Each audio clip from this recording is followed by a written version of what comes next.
ನಮಗೆ ಮೃತಪಟ್ಟಿದ್ದಾರೆ ಅನ್ನೋದು ಒಂದು ಮಾಹಿತಿ ಬರುತ್ತೆ. ಅವರಿಗೆ ರಾತ್ರಿ ಸುಮಾರು ಊಟದ ಸಮಯದಲ್ಲಿ ಅವರ ಮೇಲೆ ಹಲ್ಲೆ ನಡೆದಿರುತ್ತದೆ.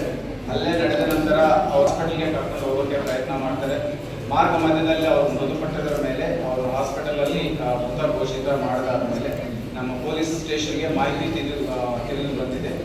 ಸೊ ತಕ್ಷಣವೇ ನಾವು ನಮ್ಮ DSP ಅವರು ಮತ್ತು ಇನ್ಸ್ಪೆಕ್ಟರ್ ಅವರು ಲೋಕಲ್ ಟೀಮ್ ಎಲ್ಲ ಸ್ಪಾಟಿಗೆ ಹೋಗಿ ನೋಡುವಾಗ ತಿಳಿದು ಬಂದಿರೋದು ಏನಂದರೆ, ಇವರು ಮೊಮ್ಮಗ Narasimhamurthy alias Murthy son of Narayanappa, 28 ವರ್ಷ, ಕೂಲಿ ಕೆಲಸ ಮಾಡೋರು. ಇದು ಕುಡಿದು ಮನೆಗೆ ಬಂದು ಊಟದ ವಿಚಾರದಲ್ಲಿ ಮತ್ತು ಕುಡಿಯೋಕ್ಕೆ ದುಡ್ಡು ಕೊಡುವ ವಿಚಾರದಲ್ಲಿ ಜಗಳ ಆಗಿ ಅವರನ್ನು ಈ ರೊಟ್ಟೆ ಮಾಡುವಂಥ ವುಡನ್ ಸ್ಟಿಕ್ ಜೊತೆ ತಲೆ ಮೇಲೆ ಹೊಡೆದು ಗೋಡೆಗೆ ಹೊಡೆದು ಅವರ ತಲೆಗೆ ಗಂಭೀರವಾದ ಗಾಯ ಮಾಡಿರ್ತಾನೆ. ಆ ಗಾಯದಿಂದ ಇವರು ಬ್ಲೀಡಿಂಗ್ ಆಗಿ ಡೆತ್ತಾಗಿರೋದು ನಮಗೆ ಕಂಡು ಬರ್ತಾ ಇದೆ. ಸೊ ಇಮಿಡಿಯೇಟ್ಲಿ ನಾವು 175/26 FIR ಅಲ್ಲಿ 103 ಸಬ್ ಕ್ಲಾಸ್ 1 ಅಲ್ಲಿ ಮರ್ಡರ್ ಕೇಸ್ ಮಾಡಲಾಗಿದೆ. ಅಕ್ಯೂಸರನ್ನು ಸ್ಪಾಟಲ್ಲೇ ಸೆಕ್ಯೂರ್ ಮಾಡಿ ಅವರನ್ನು ಜೈಲಿಗೆ ಕಳಿಸಲಾಗಿದೆ. ಸೊ ಮುಂದಿನ ದಿನಗಳಲ್ಲಿ ಇನ್ವೆಸ್ಟಿಗೇಷನ್ ಮಾಡಿ ಆದಷ್ಟು ಬೇಗ ನಾವು ಚಾರ್ಜ್ ಶೀಟ್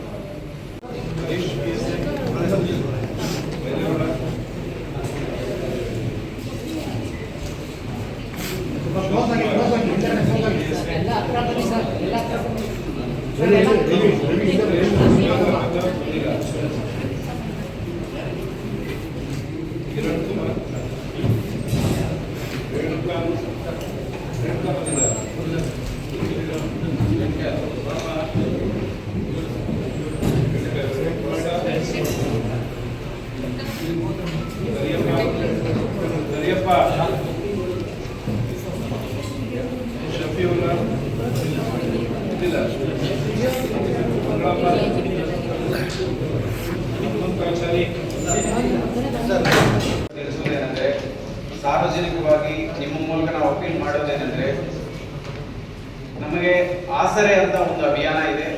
ಮಾನ್ಯ DGP ಸಾಹೇಬರು ಅವರ ನಿರ್ದೇಶನದಲ್ಲಿ ನಮ್ಮ ಎಲ್ಲ ಜಿಲ್ಲೆಗಳಿಗೆ, ಎಲ್ಲ ಪೊಲೀಸ್ ಸ್ಟೇಷನ್ಸ್ನಲ್ಲಿ ಆಸರೆ ಅನ್ನೋದನ್ನು ಒಂದು ಅನುಷ್ಠಾನಗೊಳಿಸಿದ್ದಾರೆ. ಅದರಲ್ಲಿ ಒಂಟಿಯಾಗಿ ಜೀವನ ಮಾಡ್ತಾ ಇರುವಂಥ ಓಲ್ಡ್ ಪೀಪಲ್, ಬುಜುರ್ಗರು, ಓಲ್ಡ್ ಎಲ್ಡರ್ ಪೀಪಲ್ ಇರ್ತಾರೆ ಮನೆಗಳಲ್ಲಿ. ಅವರನ್ನು ನೋಡ್ಕೊಳ್ಳೋಕ್ಕೆ ನಾವು ಪ್ರತಿಯೊಬ್ಬ ಒಂಟಿಯಾಗಿರುವಂಥ ಓಲ್ಡ್ ಪೀಪಲ್ಗೆ ಒಬ್ಬೊಬ್ಬ ಕಾನ್ಸ್ಟೇಬಲ್ ನಾವು ನೇಮಕ ಮಾಡ್ತೀವಿ. ಅವ್ರಿಗೆ ಏನೇ ಸಪೋರ್ಟ್ ಬೇಕು, ಏನೇ ಸಮಸ್ಯೆ ಇದ್ದರೆ ಇಮಿಡಿಯೇಟ್ ಆಗಿ ಕಾಂಟ್ಯಾಕ್ಟ್ ಮಾಡೋಕ್ಕೆ ನಾವು ಆ ಪೊಲೀಸರನ್ನು ನೇಮಕ ಮಾಡಿ ಅವರಿಗೆ ಸಂಪರ್ಕದಲ್ಲಿ ಇದ್ದು ಈ ಥರ ಘಟನೆಗಳು ನಡೆಯುವಾಗ ಇಮಿಡಿಯೇಟ್ ಆಗಿ ಅವ್ರ ಹೆಲ್ಪ್ ಹೋಗೋಕ್ಕೆ ಇರ್ತಾರೆ. ಅದರ ಜೊತೆಗೆ ನಿಮ್ಮೆಲ್ಲರಿಗೂ ಗೊತ್ತು 112 ಇದೆ. ಏನಾದರೂ ಆ ಥರ ಇನ್ಸಿಡೆಂಟ್ಸ್ ಬಂದಾಗ ತಕ್ಷಣ 112 ಹೇಳಿದರೆ ವಿತಿನ್ 10 to 15 ಅರ್ಬನ್ ಏರಿಯಾದಲ್ಲಿ 10 ನಿಮಿಷ ಹೊರಗಡೆ ಬರ್ತಾ ಇದ್ದೀವಿ. ಗ್ರಾಮೀಣ ಪ್ರದೇಶಗಳಲ್ಲಿ ಒಂದು 10 ರಿಂದ 15 ನಿಮಿಷ ಹೊರಗಡೆ ಬರ್ತಾ ಇದ್ದೀವಿ ಘಟನಾಸ್ಥಳಕ್ಕೆ. ಸೊ ಇದನ್ನು ನೀವು ಇಂಪಾರ್ಟೆಂಟ್ ಆಗಿ ಮುಖ್ಯವಾಗಿ ಬಳಸ್ಕೋಬೇಕು. ಇದರ ಜೊತೆಗೆ